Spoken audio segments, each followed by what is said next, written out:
සනත් පසු කර යන දික්වැල්ල චන්දි වෙනුවට අශයෙන් එයිද? වාර්තාවකට සැරසෙන ඇඹුල් දෙනිය දෙවනි ටෙස්ට් තරගයේ පෙරදැක්ම සමගින් කෙලිබිමේ කෙලිවිත් විදූ.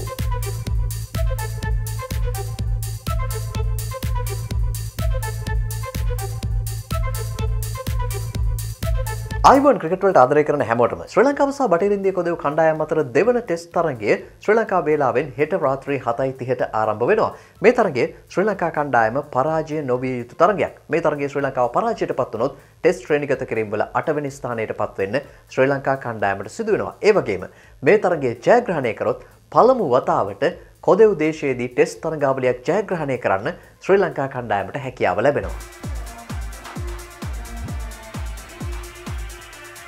ශ්‍රීමත් විවියන් රිචඩ්ස් ක්‍රීඩාංගණයේ තනතිරුව පිතිකරුවන්ට වඩාත් යෝග්‍ය තනතිරුවක්. නමුත් වේග පන්දු යවන්නන්ටත් මේ තනතිරුව තුළ Tamanගේ දස්කම් දක්වන්නට හැකියාවක් තියෙනවා. පළමුවෙන් පන්දුවට පහර දෙන කණ්ඩායම ලකුණු 350 සීමාව ඉක්මවා ගියොත් මේ තරගයේ ජයග්‍රහණය කරන්නට පැහැදිලි ඉඩකඩක් තිබෙනවා. ඒ වගේම ප්‍රතිවාදී කණ්ඩායමට මුලින් පන්දුවට පහර දෙන්නට අවස්ථාව ලබා දීලා ඔවුන් ලකුණු 150කට විතර සීමා කරගන්න පුළුවන් නම් ඒත් මේ තරගයේ ජයග්‍රහණය කිරීමේ ඉඩකඩක් පවතිනවා.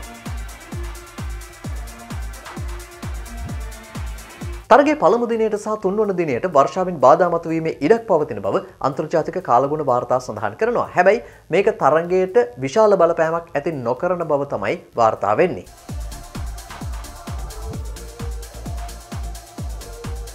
කාසිය වාසිය ජයග්‍රහණය කරන කණ්ඩායම පළමුවෙන් පන්දු යැවීම තෝරා ගනීවි. මේ ක්‍රීඩා පිටිය තුල පැවැත්විච්ච තරඟ 9ක් අතරින් තරඟ 6කදීම කාසිය වාසිය ජයග්‍රහණය කරපු කණ්ඩායම පන්දු යැවීම තමයි තෝරාගත්තේ.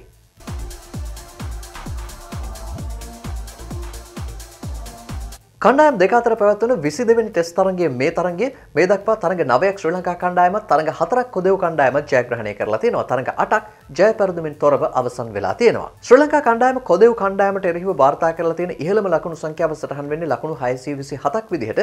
කොදෙව් දේශයේදී පළමු ඉනිමේ ශ්‍රී ලංකා කණ්ඩායම රැස් කරලා තියෙන වැඩිම ලකුණු සංඛ්‍යාව වාර්තා වුණේ 2008 වසරේදී ඒ ලකුණු 476ක් කඩලු 8කට. ශ්‍රී ලංකා කණ්ඩායම දෙවන ඉනිමේදී කොදෙව් කණ්ඩායමට එරෙහිව රැස් කරගත්ත වැඩිම ලකුණු සංඛ්‍යාව පසුගිය තරගයේදී තමයි සටහන් වුණේ. ශ්‍රී ලංකා පිතිකරුවෙක් කොදෙව් දූපත්වලදී රැස් කරපු වැඩිම ටෙස්ට් ලකුණු සංඛ්‍යාව වාර්තා කරන්න නිරෝෂන් දික්වැල්ලට තවත් ලකුණු 8ක් පමණයි අවශ්‍ය වෙන්නේ. දිමුත් කරුණාරත්න සහ ලහිරු තිරිමාන්න දෙදෙනාම කොදෙව් දේශයේදී ටෙස්ට් තරගාවලියකට ක්‍රීඩා කරන්නේ පළවෙනි වතාවට. මේ සංචිතය තුළ ඉන්න ක්‍රීඩකයන් අතරින් කොදෙව්වන්ට එරෙහිව කොදෙව් දේශයේදී ශතකලාභීන් දෙදෙනෙක් ඉන්නවා. ඒ තමයි පැතුම් නිශ්ශංක සහ දිනේෂ් චන්දිමාල්. ශ්‍රී ලංකාවේ පිතිකරුවන් 7 දෙනෙක් කොදෙව් කණ්ඩායමට එරෙහිව මේ දක්වා කොදෙව් දේශයේදී ශතක වාර්තා කරලා තියෙනවා.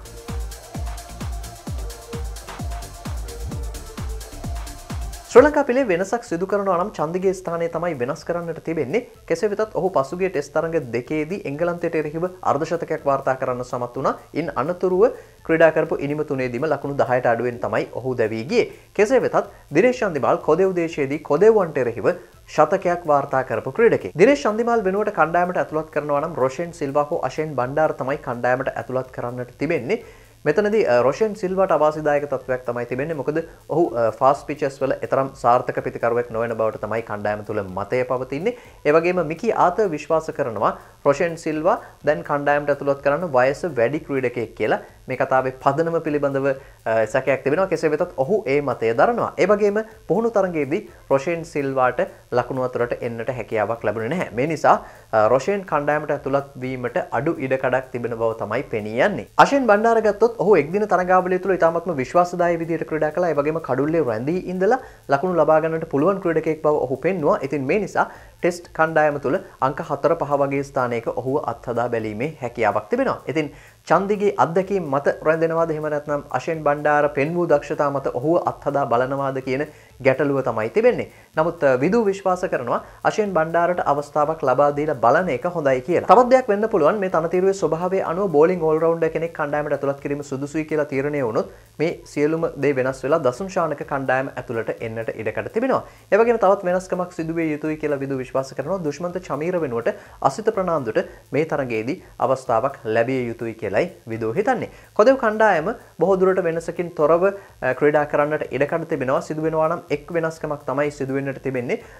දගපන්දු යවන්නෙක් විදිහට ජොමෙල් වැරිකාන් කණ්ඩායමට ඇතුළත් වෙන්නට ඉඩකඩ තිබෙනවා. බොහෝ දුරට අල්සාරි ජෝෂප් වෙනුවට තමයි ඔහු කණ්ඩායමට ඇතුළත් වුණොත් ඇතුළත් වෙන්නේ.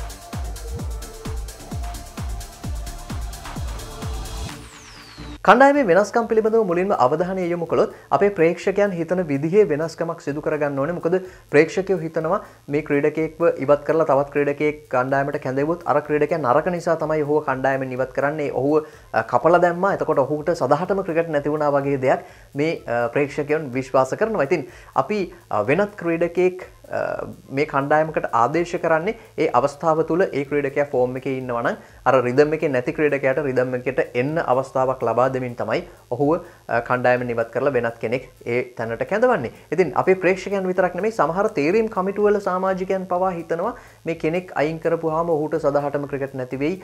මේ අලුත් කෙනෙක් දාන්න පොඩි බයක් චකිතයක් තියෙනවා. මෙන්න මේ වගේ දේවල් තියෙනවා. ඉතින් මේ වගේ දේවල් වෙනස් කරගත්තේ නැතොත් ශ්‍රී ලංකා ක්‍රිකට් වලට ඉදිරියට යන එක අපහසු වෙයි.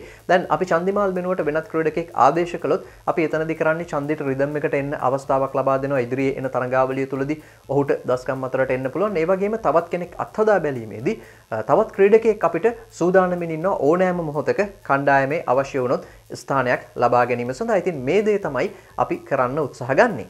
මේ වැඩේ කුසල් මෙන්ඩිස්ට කළා නම් කුසල් මෙන්ඩිස්ට කණ්ඩායමෙන් ඉවතට යන්න සිදු වෙන්නෙත් නැහැ. මේ වගේ අපවාද වලට ලක් වෙන්න සිදු වෙන්නෙත් නැහැ. ඉතින් මේක කළමනාකාරීත්වය සහ තේරීම් කමිටු වල තියෙන අදූරදර්ශී තීරණ විදිහටයි විදුනම් දකින්නේ. සමහර තේරීම් කමිටු සමාජිකයන් ඉන්නවා. ඔවුන් මේ සමාජ මාධ්‍ය වලට බයයි. සමාජ මාධ්‍ය වල අපවාදයට ලක් නොවන විදිහට තමයි කණ්ඩායමට ක්‍රීඩකයන් ඇතුළත් කරන්නේ. ඉතින් කණ්ඩායමකට ක්‍රීඩකයන් ඇතුළත් කරද්දී කණ්ඩායමක් සකසද්දී හැමෝගෙම අදහස් සැලකිල්ලට ගන්න එක ඉතාමත්ම හොඳ දෙයක්. හැබැයි සෝෂල් මීඩියා වලට බයේ කණ්ඩායම් තෝරනවා නම් ඒ නිලධාරීන් ඒ තැන්වලට දාපු කට්ටියටත් මඩුවලිගෙන් තලන්න ඕනේ කියන එක තමයි කියන්න තියෙන්නේ. ඊළඟට ඔබ අහන්න පුළුවන් චමීර වෙනුවට ඇයි අසිත යොදාගන්නේ කියලා. චමීර කලින් තරගයේදී හොඳින් පන්දු යවුවා. ඒ වගේම අසිතත් හොඳින් පන්දු යවන ක්‍රීඩකෙක්. ඒ වගේම අසිතට පන්දුව දෝලනය කිරීමේ හැකියාවක් තිබෙනවා. ඉතින් මේ නිසා අපි චමීර වෙනුවට අසිතව යොදාගත්තොත් අපේ වේග පන්දු යවන්නන් 4 දෙනාම එතකොට සූදානමින් ඉන්නවා තරගයක් සඳහා ක්‍රීඩා කරන්න. ඉතින් යම් හේකින් අපිට සුරංග ලක්මාල්ට විවේකයක් දෙන්නට අවශ්‍ය වුණොත් ඉදිරි තරගයකදී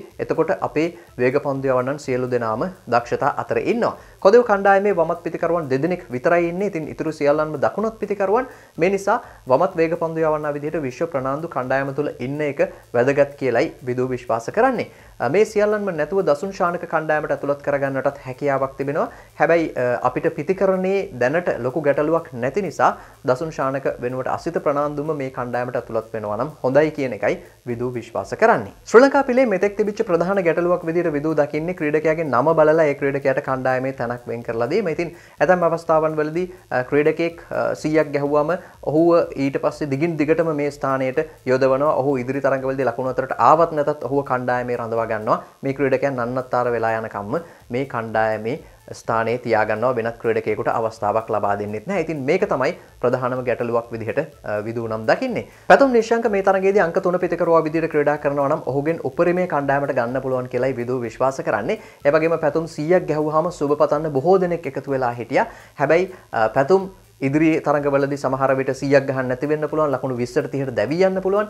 යම් විදියකින් අසාර්ථක වෙන්න පුළුවන්. ඉතින් මේ අවස්ථාවන් වලදී බොරුවට කෑ ගහන්නේ නැතුව ඔහුට ස්ථාවර වෙන්න, ඔහු අංක 3 පිතිකරුවා විදිහට කණ්ඩායමේ ස්ථාවර වෙන්න, ඔහුට අවශ්‍ය කරන සහයෝගය ලබා දෙන්න කියන එක තමයි ඉල්ලා හිටින්න තියෙන්නේ. ඉතින් කුසල් මෙන්ඩිස් අපි ඔහුවත් කණ්ඩායමට ඇතුළත් කරගත යුතුයි. මොකද මේ දෙදෙනාම දිගු ඉනිම් ක්‍රීඩා කරන්න පුළුවන් හොඳ තාක්ෂණයක් තියෙන ක්‍රීඩකයන්.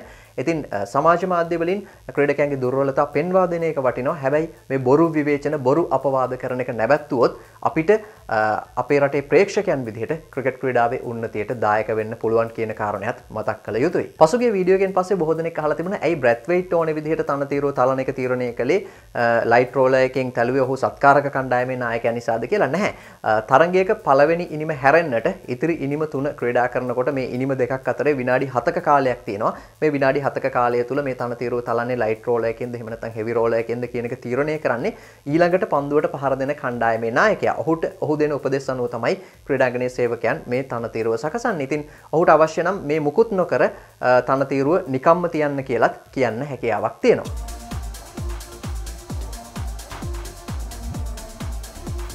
කොදෙව් නායක ක්‍රෙග් බ්‍රැත්වේට් ඔහුගේ ටෙස්ට් ලකුණු 4000 සම්පූර්ණ කිරීමට තවත් ලකුණු 98ක් පසුපසින් සිටිනවා. ඒ වගේම ජෙරමයින් බ්ලැක්වුඩ් ටෙස්ට් ලකුණු 2000 සම්පූර්ණ කිරීමට ලකුණු 91ක් පසුපසින් සිටිනවා.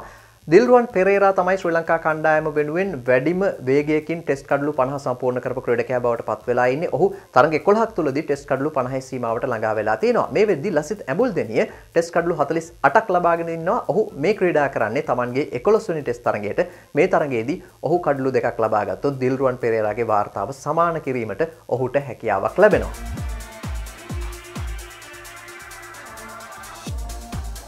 හොඳයි අපි බලමු මොකද්ද තරගයේදී වෙන්නේ කියලා. සඳුදා රාත්‍රියේ 7:30ට අපි මේ ටෙස්ට් තරගයත් එක්ක එකතු වෙමු.